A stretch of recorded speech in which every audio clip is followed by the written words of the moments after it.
Hey guys, Synthesize and welcome back to another gameplay guide for Heroes of the Storm. Today we're going to be looking at the Sun King, the Assassin King.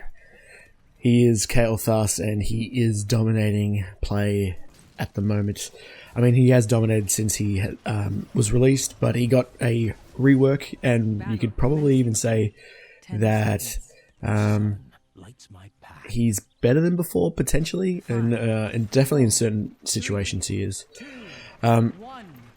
So, what does Kael'thas do? If you haven't played him before, he has a Q that does a AoE damage in a sort of small circle. His W is a targeted ability that ticks for damage and then explodes for a small amount of damage. His E is a stun. It's called, or is it, gravity lapse, and you shoot out a little sort of vortex, and once that hits its target, it's going to knock him up in the air for 1.5 seconds. Okay, so it looks like we have ETC and Jaina in our bottom lane, so we're just going to poke, do a little bit of damage. Don't want to engage too heavily because we are low, so we are super squishy. Shrines are up. We are going for the triple lane. We're actually going to, I'm going to help this Zagara as much as I can because she can do a fair bit of damage if left unchecked. Get out on Blizzard, mate. Come on. Alright. And then our other ability is Verdant Spheres, which is our trait. So we can modify all our abilities to do certain things. So our Flame Strike is modified to have a bigger area of effect. Our W, our Living Bomb, is modified so that it is cast for free and instantly for with no cooldown. So it's basically a free Living Bomb, and then our E gives us the ability to knock up 2 enemies at for the low price of 1 ability. So I'm just going to back out. Super squishy, cannot engage really without the help of others. Unfortunately, we are losing this DK, so I'm just going to jump on here and hopefully save. Yeah, we do manage to defend. So the other combo really with the Kael'thas is using your Verdant Spheres twice. So you're using your Verdant Sphere on your W and then putting 2 Living Bombs on the same target, because once that happens, your Living Bomb, the first Living Bomb explodes and instantly, and then you still have the ticking of the other Living Bomb. So that's the main thing. It's basically we're going to double apply Living Bomb to everything that we possibly can. So again, we're just going to push with Zagara. She's an absolute beast pushing, and we're going to help, and we can potentially get, well, we've already got a couple towers out of this and gained a 2-level lead, so this is looking really good. Whenever you can help one of your specialists push, you're always going to be doing yeah, you're going to be doing really well in the experience game. So again, going to help push, going to save that Verdant Spheres now for the Living Bomb and apply them both on Jaina, unless she goes away. Going to push back this minion wave and fall back to our own minion wave. Alright. Double Living Bomb, come on Jaina. Engage, engage, engage. Looks like she's playing it pretty safe for her. I don't want to engage too heavy, but now I'm going to definitely, well, we do miss the gravity lapse, and that's probably going to cost us the ability to get that kill. That was unfortunate because we had her right where we wanted her. Right, we're going to have to go back. We're out of mana. We did pick up on the first tier Mana Addict. This is going to give us the ability, so when we collect the globes, we're going to get a permanent increase on our maximum mana. As you can see, that's one of the issues with Kael'thas is we did pick up the DK, and that is so awesome. And here we're picking up Fusion Bomb. I'll explain that in a second. So it's going to give us a permanent increase to our mana. On the second tier we picked up the buff to our E, which means it's going to have a longer distance and it's going to move faster. So it's just going to be in general easier to hit. And our last upgrade was to our W, and this is called Fusion Bomb. This means when the Living Bomb does finally tick to explode, that explosion range is going to be a lot larger. And this is going to combo really well into our next talent at 13, which will be Chain Bomb. So when it explodes, everything it explodes and hits will also then, it will reapply that Living Bomb. Okay, I'm gonna be really careful and disengage here. Doing a good job. Our team did a good job of soaking all 3 lanes, and especially at the end.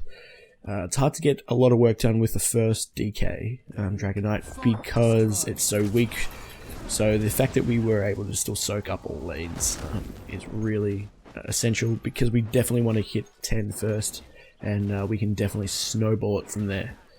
We are on our way, well on our way to hitting 10, so I'm just going to see if I can push here. Oh, what am I doing? That's the wrong button. Stop tanking towers.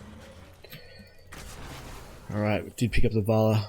It's working out really well. I'm going to just, once again, just apply a little bit of pressure here, soak some lanes. We are on our way. We're all just about to hit level 10. And at level 10, we're going to pick up Phoenix. It's still the talent to choose, in my opinion. The utility alone, doing fantastically, picking up all these kills.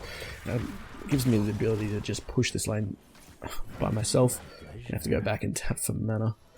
So Phoenix is really good. We can zone out with it. It does a lot of damage when, especially on a map like this, where we're going to be fighting over certain points, just because we know that the team is going to funnel in certain points like the Shrine or on the DK.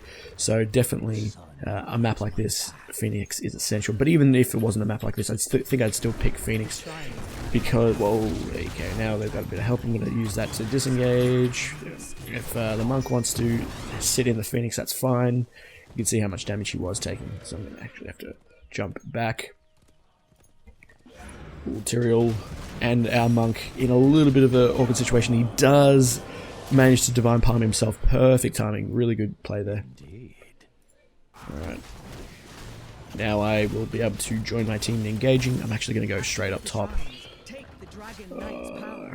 Unless the team needs help team fighting. Alright, if the team is going to team fight, I'm going to join them.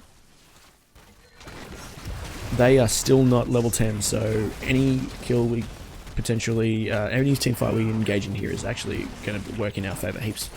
So we're going to apply that Living Bomb, chain twice. Actually going to apply the Phoenix, and it looks like we can take this tower without the fear of them getting the DK that they now are down to 4.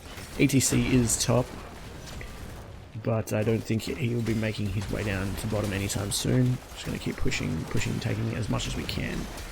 Alright, they are all back up, but they still haven't hit 10.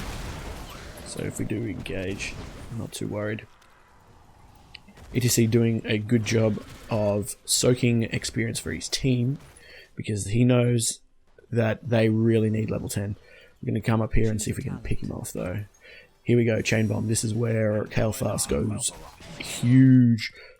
Gravity lapse, get the stun off with that Chain Bomb. But unfortunately, I don't have the damage to take him down from 0%, so it looks like he's going to get away. Actually, he's going to re-engage again. Okay, the CTC likes to live dangerously. No, unfortunately, my friend, the mosh pit will not save you, and ETC does end up losing his life.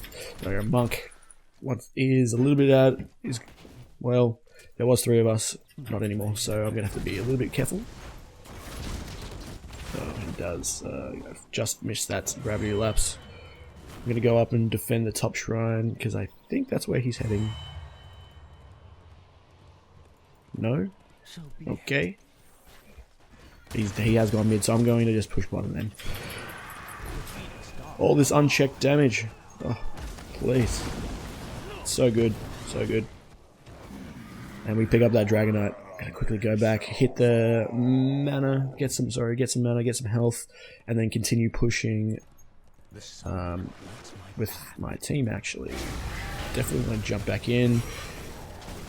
We have a 3-level lead. I want to get those Chain Bombs off. Chain Bomb is really overpowered if the enemy team decide to all bunch up So when it explodes, that chain bomb is going to do some insane damage. Oh. Just going to have to be careful with my health because I don't have much of it. Double chain bomb onto the monk is going to completely annihilate him. Unfortunately, he doesn't get close enough to his friends to spread the damage, but it's still cool. Just going to stick with the... we do have double chain bomb up. Double chain bomb Lily, see if we can get him in the gravity lapse. She does unfortunately escape, but it looks like Vala is going to get blown up. Alright. 4-level lead now. This is tough. It's amazing how hard this game can be sometimes. Alright, we're going to pick up Backdraft. This is going to apply a slow to all those living bombed targets. Basically, helping us get off more living bombs as they cannot escape the initial target. Well, no, get out of that. Just going to stick with my team. I am a little bit out of position. I want to stick with my team, especially behind my tank almost always. Here we go. Piling bomb to the minion wave. That's going to do a huge amount of damage as all those minions then continue to spread the living bomb.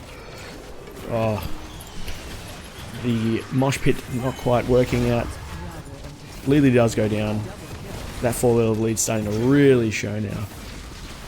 Monk being super aggressive, that's awesome, but it does look like we are going to be able to end the game right here, as they are all down to 15 seconds, and we have a 5-level lead, okay, and an 12 minute Dragon Shire game.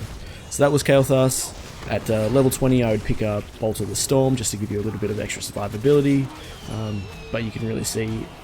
Oh, come on, just that 3%? Yeah, here we go. Cool. That was Kael'thas, yeah. Huge amount of siege damage and especially huge amount of hero damage as the game goes on. Well deserved, hero.